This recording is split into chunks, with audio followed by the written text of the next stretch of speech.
नमस्कार मित्रों, आज मैं आपको सामाजिक विज्ञान के अध्याय नंबर 2 सौर परिवार के क्वेश्चन आंसर करवा रहा हूँ। तो सभी ध्यान से देखिए। क्वेश्चन नंबर 1 से सही विकल्पों को चुनना है। पहले क्वेश्चन में इसका पहला क्वेश्चन है, वर्तमान में ग्रहों की संख्या है। तो वर्तमान में ग्रहों की संख्या 8 है। सौरमंडल का सबसे बड़ा ग्रह है। सौरमंडल का सबसे बड़ा ग्रह बृहस्पति है। निम्नलिखित को सुमेलित कीजिए। तो ये सुमेलित करने वाला क्वेश्चन है। तो इसमें सबसे छोटा ग्रह है। तो सबसे छोटा ग्रह कौन सा है? देखिए, सबसे छोटा ग्रह है बुध। पृथ्वी का उपग्रह है चंद्रमा।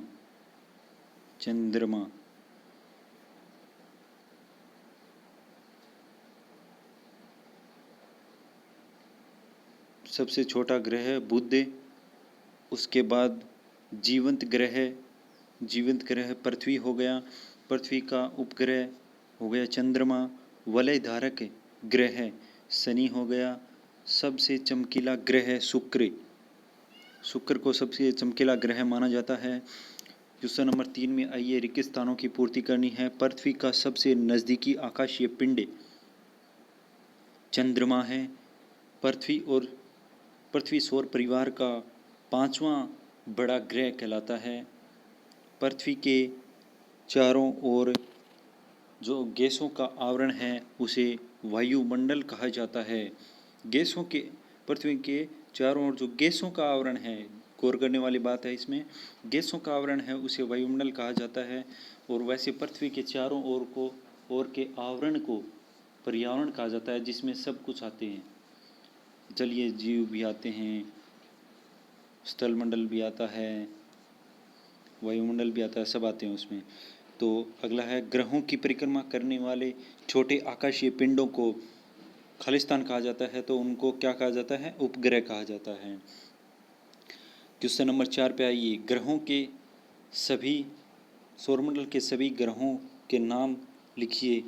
तो सौरमंडल के सभी ग्रह सूर्य से दूर जाने पर क्रमशः बुध, शुक्र, पृथ्वी, मंगल, बृहस्पति, शनि, अरुण, वरुण ग्रह हैं।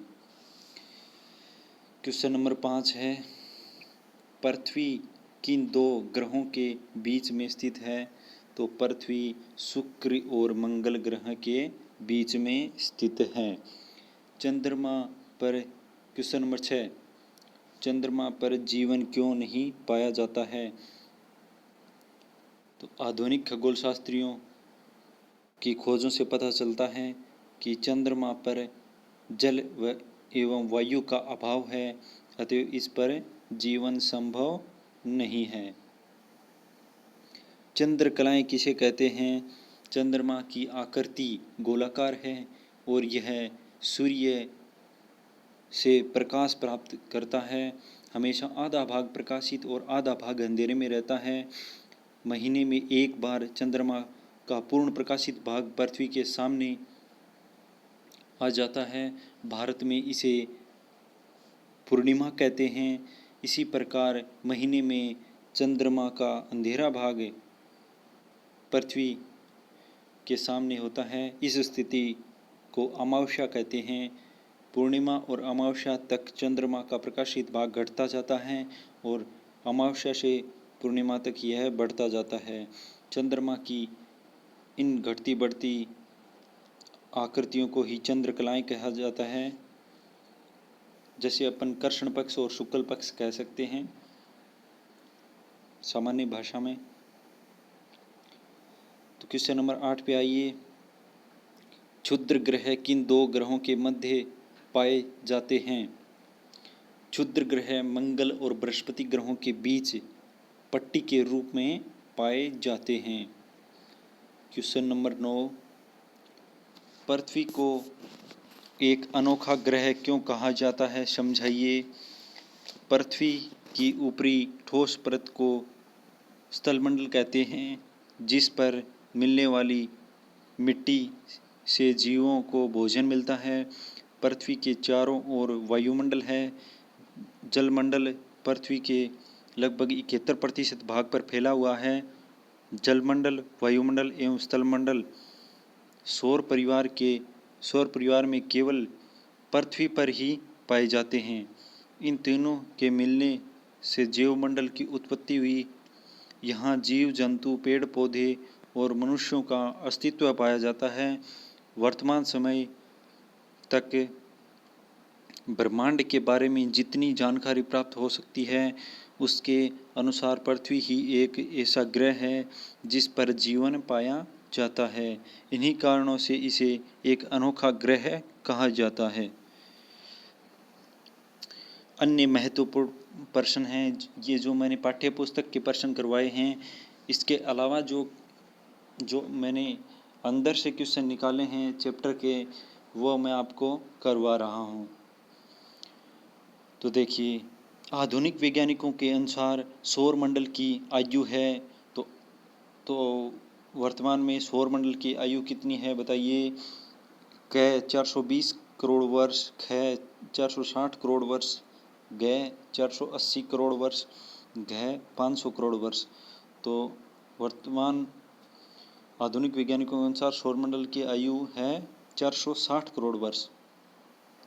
निम्न में से बाह्य ग्रह कौन सा है? तो बुध, पृथ्वी, मंगल और बृहस्पति में से बाह्य ग्रह बृहस्पति कहलाता है, बृहस्पति होता है। सूर्य से सबसे निकट का ग्रह है, सूर्य से सबसे निकट का ग्रह कौन सा होता है? तो जो बुध ग्रह है वो सूर्य के सबसे निकट स्थित होता है। क्वेश्चन नंबर 4 पे आइए, सबसे अधिक उपग्रह वाले ग्रह का नाम बताइए। तो सबसे अधिक जिस उपग्रह हैं उस ग्रह का नाम है शनि। किस ग्रह को पृथ्वी का जुड़वा ग्रह कहा जाता है? बहुत ही महत्वपूर्ण क्वेश्चन है। देखिए, किस ग्रह को पृथ्वी का जुड़वा ग्रह कहा जाता है? तो जो शुक्र ग्रह है उसको पृथ्वी का जुड़वा ग्रह कहा जाता है। निम्न में से किस ग्रह को नीला ग्रह कहा जाता है? तो पृथ्वी को नीला ग्रह कहा जाता है क्योंकि इसके 71% भाग पर पानी है। निम्नलिखित को सम्मिलित कीजिए। शनि है, शनि को किसके साथ सम्मिलित करेंगे? तो शनि एक टाइटन है इसका शनि का उपग्रह है टाइटन, इसलिए शनि को टाइटन से सम्मिलित किया जाएगा। बृहस्पति है, बृहस्पति शेरेस है, जो क्षुद्र ग्रह होते हैं वो बृहस्पति के निकट स्थित शेरेस हैं। और नीला ग्रह पृथ्वी कहलाता है। और जो क्षुद्र ग्रह है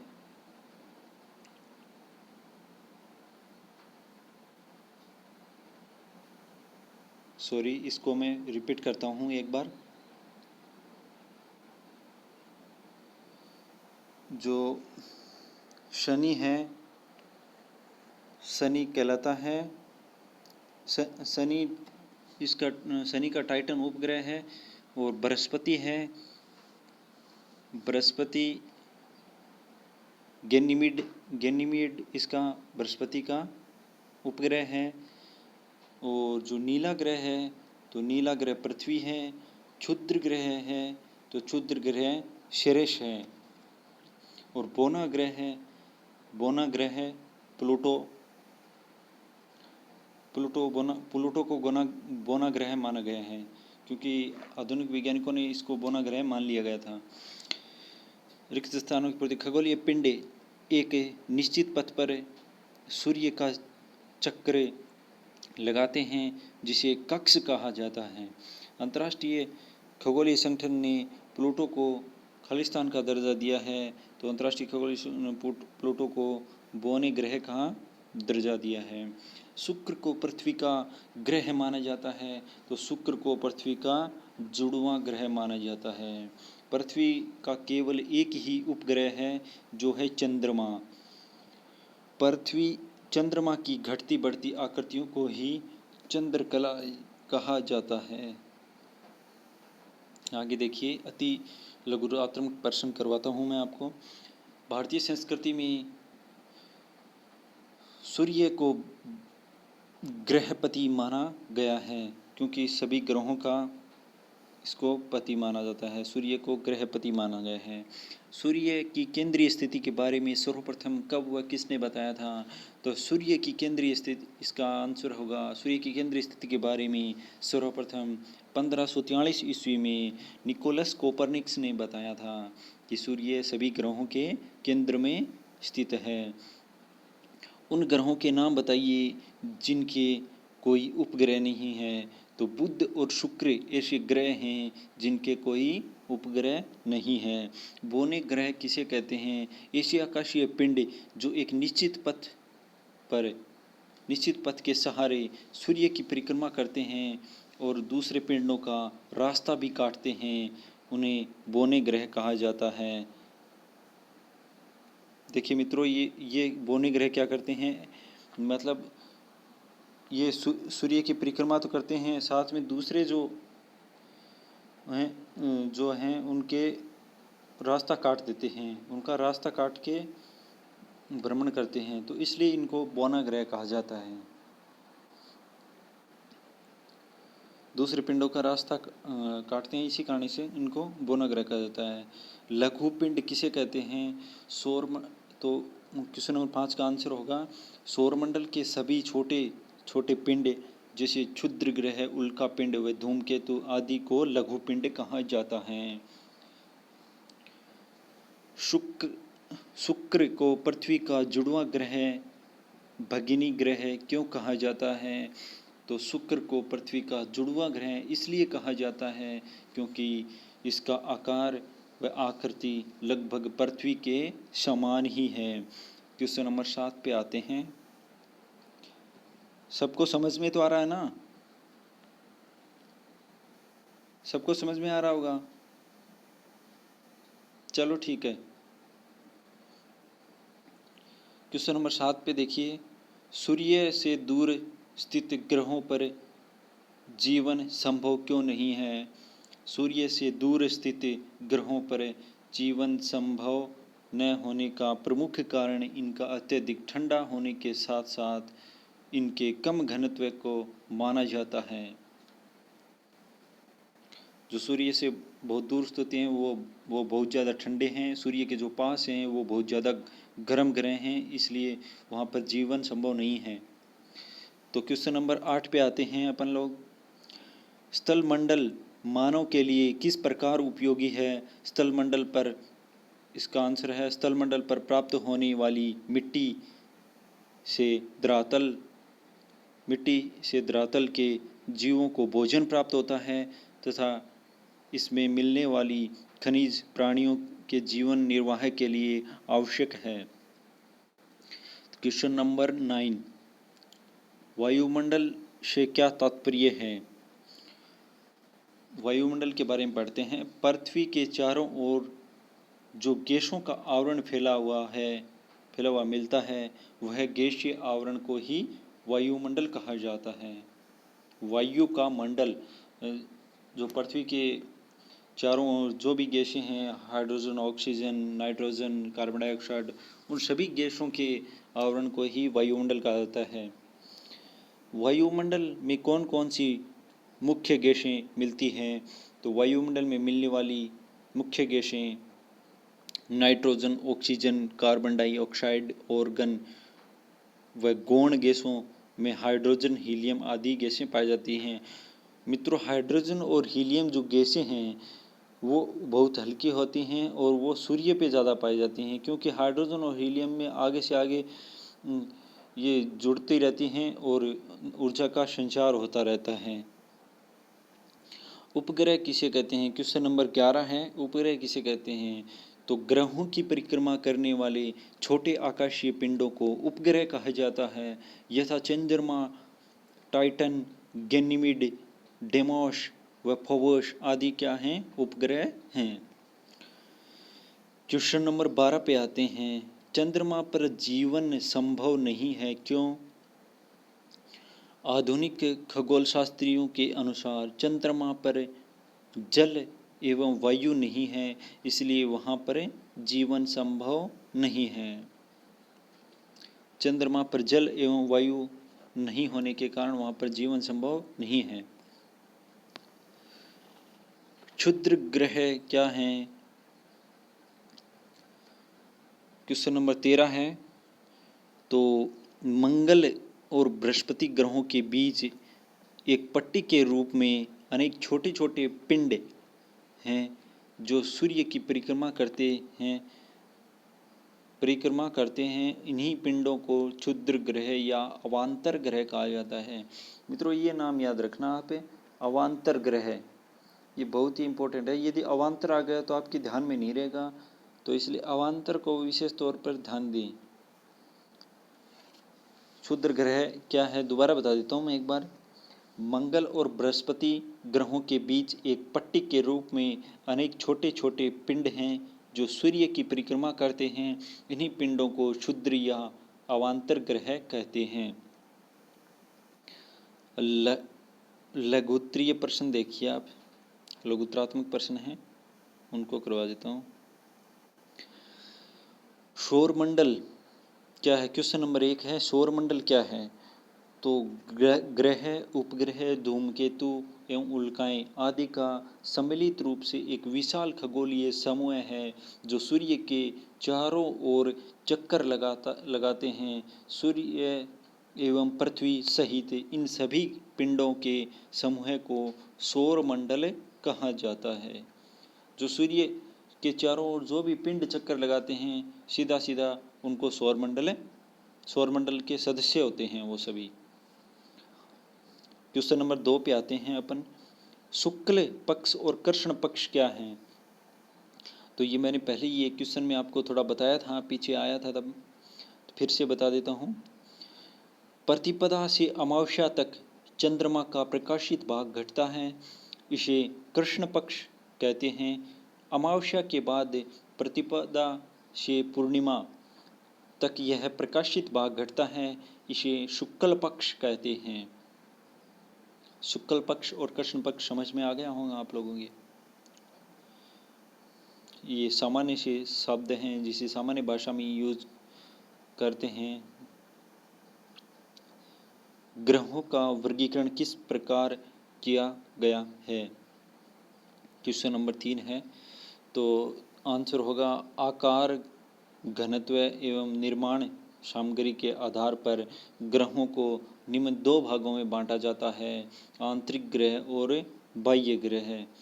तो आंतरिक ग्रह देखिए, आंतरिक ग्रह बुध, शुक्र, पृथ्वी एवं मंगल आंतरिक ग्रह हैं जिनका आकार छोटा, घनत्व अधिक तथा निर्माण चट्टानों से हुआ है। ये आंतरिक ग्रह कहलाते हैं। इनका आंतरिक ग्रहों का निर्माण चट्टानों से हुआ है, ये याद करने वाली बात है। चट्टानों से हुआ है इनका निर्माण, और इनका घनत्व भी अधिक होता है। और बाह्य ग्रह बृहस्पति, शनि, अरुण एवं वरुण बाह्य ग्रह हैं जिनका आकार बड़ा, घनत्व कम और निर्माण गैसीय तरल पदार्थों से हुआ है। घनत्व कम होता है और इनका निर्माण गैसों से होता है। ये बाह्य ग्रह आते हैं, बृहस्पति, अरुण, वरुण। जो दीर्घोत्तरीय प्रश्न हैं वो देखिए आप एक बार। क्वेश्चन नंबर 1 से करवा देता हूँ। ये मैंने अलग से बनाए हैं आप लोगों के लिए, एक एक 60 के। जैवमंडल से क्या तात्पर्य है? आरेख बनाकर स्पष्ट कीजिए। ये बता देता हूँ मैं, एक बार रुकना थोड़ा जैवमंडल के बारे में। जैवमंडल की उत्पत्ति वायुमंडल, स्थलमंडल एवं जलमंडल इन तीनों के संयोग से हुई है, अर्थात पृथ्वी पर पाए जाने वाले इन तीनों मंडलों का वह भाग जिसमें वनस्पति व वन्य जीव होते हैं उसे जैवमंडल कहा जाता है। इसमें सभी गैसों, धूलकणों, वाष्प, पृथ्वी के ऊपरी भाग वह पृथ्वी पर मौजूद जल में रहने वाले विभिन्न प्रकार के जीवों के निवास स्थलों को सम्मिलित किया जाता है। ये नीचे डायग्राम भी बनाया है मैंने। वायुमंडल, जैवमंडल और जलमंडल और स्थलमंडल, इन तीनों से मिलकर बीच में जैवमंडल बनता है। तीनों को सम्मिलित रूप से जैवमंडल का निर्माण होता है, अर्थात तीनों के बिना जीव की उत्पत्ति संभव नहीं है। वायुमंडल में सभी प्रकार की गैसें आ जाती हैं, जलवाष्प, धूलकण आ जाते हैं, और जो आपका जलमंडल है पृथ्वी पर मौजूद समस्त जल आ जाता है। जो स्थलमंडल है उसमें पृथ्वी पर ठोस भाग एवं मृदा आ जाती है। आगे क्वेश्चन नंबर 2 पे आते हैं अपन। उल्काएं क्या हैं, इनकी विशेषताएं बताइए। धूमकेतुओं या क्षुद्र ग्रहों के टूटे हुए टुकड़े जो पृथ्वी की गुरुत्वाकर्षण शक्ति के कारण पृथ्वी की ओर खींचे चले आते हैं, उल्काएं कहलाते हैं। इनकी निम्न विशेषताएं हैं। उल्काओं की विशेषताएं देखिए आप। उल्काएं मार्ग में वायुमंडल से घर्षण के कारण जलने लगती हैं। और नंबर 2 विशेषता है इसकी, घर्षण के समय से वायुमंडल में चमकीली रेखा के रूप में दिखाई देती हैं। नंबर 3 आता है, बड़ी आकार वाली उल्काएं मार्ग में नष्ट नहीं होती बल्कि पिंड के रूप में पृथ्वी से टकरा जाती हैं। इस स्थिति में उन्हें उल्का पिंड कहते हैं, और वहाँ पे जहाँ बनती हैं गड्ढा बन जाता है। नंबर 4 है, इनके धरातल पर गिरने से गड्ढे बन जाते हैं। उल्का पिंड यदि धरातल पर पहली बात तो गिरता नहीं है, और यदि गिरता है तो वहाँ पे गड्ढा बनता है, निश्चित तौर पे बहुत बड़ा गड्ढा बनता है ये। और चंद्रमा, क्वेश्चन नंबर 3 है, चंद्रमा क्या है, इसकी कलाएं कितनी होती हैं। तो देखिए, पृथ्वी का सबसे नज़दीकी गोलाकार आकाशीय पिंड चंद्रमा है, जो पृथ्वी के चारों ओर चक्कर लगाता है। इसी कारण इसे पृथ्वी का उपग्रह माना जाता है। इसका धरातल पृथ्वी की तरह उबड़ खाबड़ है, पृथ्वी की तुलना में लगभग 81 गुना छोटा है। यह अपनी अक्ष पर 29 दिन में जबकि 27 दिन में पृथ्वी के चारों ओर चक्कर लगाता है। यह सूर्य के प्रकाश के कारण चमकता है। महीने में एक बार ही चंद्रमा का पूर्ण प्रकाशित भाग पृथ्वी के सामने आता है। इस प्रकाशित भाग में पूर्णिमा से अमावस्या तक घटने व अमावस्या से पूर्णिमा तक बढ़ने की प्रक्रिया मिलती है। इस प्रकार घटने बढ़ने की इस प्रक्रिया को ही चंद्रमा की कलाएं कहते हैं, जो 16 होती हैं।